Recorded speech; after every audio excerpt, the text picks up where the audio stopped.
Naging mainit ang opening night ng NBA sa Paycom Center OKC matapos ang dalawang overtime na naganap laban sa pagitan ng OKC at Rockets. Ayon sa mga fans, parang NBA Final ang larong ito. Sa unang bahagi ng opening night, nakipagpalitan ng buhos si Kevin Durant sa mga OKC fans at muntikan ng Chris Webber moment. Nagbalik si Kevin Durant sa NBA suot ang bagong uniforme ng Houston Rockets. Sa unang laro ng season, hinarap nila ang Oklahoma City Thunder, dating koponan ni Durant. Mula umpisa hanggang dulo, naging dikit ang laban, puno ng tensyon at emosyon. Isa ito sa mga inaabangang laro dahil sa muling pagsabak ni Durant matapos ang matagal na injury. Ngunit sa kabila ng kanyang pagbalik, isang kontrobersyal na eksena ang naging usap-usapan sa overtime. Habang nasa gitna ng overtime, nahuli si Durant na humingi ng timeout matapos ang isang rebound. Ang problema, ubos na ang timeout ng Rockets sa mga sandaling iyon. Kung naobserbahan ito ng referees, dapat ay nabigyan ng technical foul ang Rockets na maaaring magresulta sa puntos para sa Thunder. Ang ganitong pagkakamali ay kahalintulad ng ginawa ni Chris Webber noong 1993 NCAA Championship. Mabuti na lamang para kay Durant, hindi ito napansin ng mga referee at walang penalty na naibigay.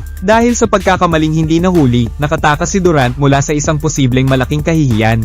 Maaaring nabago ng insidenteng iyon ang takbo ng laro kung nabigyan ng technical foul ang Rockets. Ang mga manonood at eksperto sa NBA ay agad na ikinumpara ang nangyari kay Durant sa kasaysayan ng pagkakamali ni Webber. Ito ay naging mainit na usapin sa social media at sports news matapos ang laro. Malinaw na isang pagkukulang sa panig ng mga referee ang hindi pagtawag ng technical. Sa kabila ng pagkakaligtas sa isang kahihiyan, hindi pa rin naging matagumpay ang gabi para kay Durant. Sa huling bahagi ng double overtime, tinawagan siya ng foul matapos maglip sa harap ni Shai Gilgeous-Alexander. Dahil dito, nabigyan ng 2 free throws ang Thunder na siyang nagbigay sa kanila ng kalamangan.